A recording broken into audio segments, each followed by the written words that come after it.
So the goal of this video is very simple.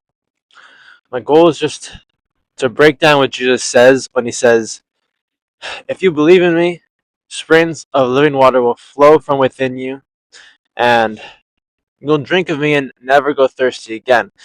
The problem is a lot of us are thirsty. We're drained spiritually. We don't know our purpose. We don't feel satisfied. We might, like me, might go to church 3 or 4 times a week, read a Bible every day, whatever it might be, but just feel drained spiritually, not satisfied. So are we really drinking from that living water? You know? So let's talk about that. Let's talk about John 4, In John 4, Jesus meets the woman at the well. She's kind of cast off away from the rest of society because she's had all these husbands. She's looked upon poorly and she has to get water at noonday, which means, she has no friends. This is where Jesus meets her. She meets her in her thirst. So that's the first point. If you're thirsty, if you feel the lack, if you feel like, where is God? Cry out like the psalmist. That thirst is a good thing because we're not made to feel independent from God. We are made to rely on God for every single thing. We're made to depend on God. So if you feel thirsty, that's a good thing. So don't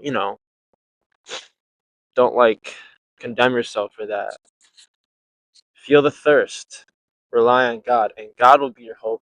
God will be your rest, your comfort, and your joy, and your water that you need. You know. So that's my first thing. We have to come to a place of thirst.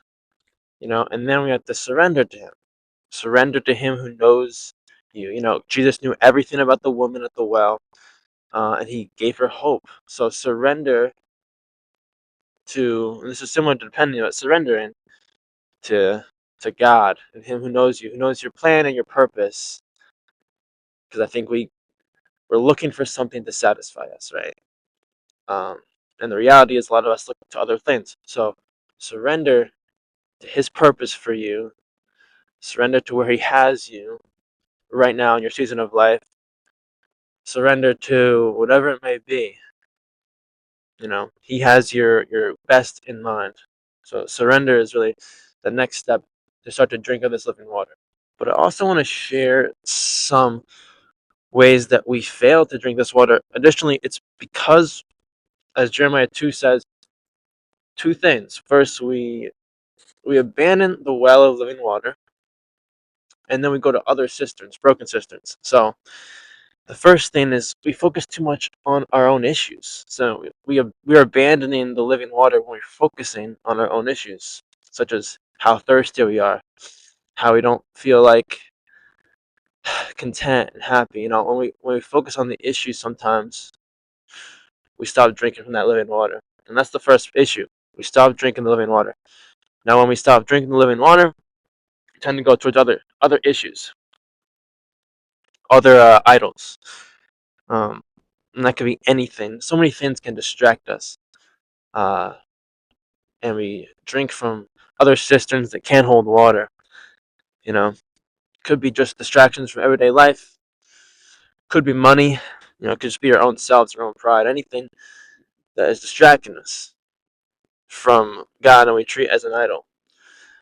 Those things can sometimes stop us from drinking in that living water and not be satisfied in Him. So with that in mind, we really need to cast aside those idols, come to Him in dependence, surrender to Him. And I have a couple other things I want to share. Is how do we actually drink?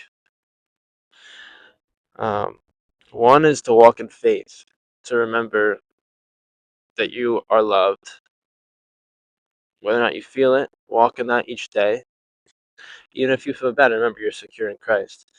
Second, read the Bible every day. Remind yourself of your identity in Him. And then just acknowledge yourself to God. Acknowledge your sin.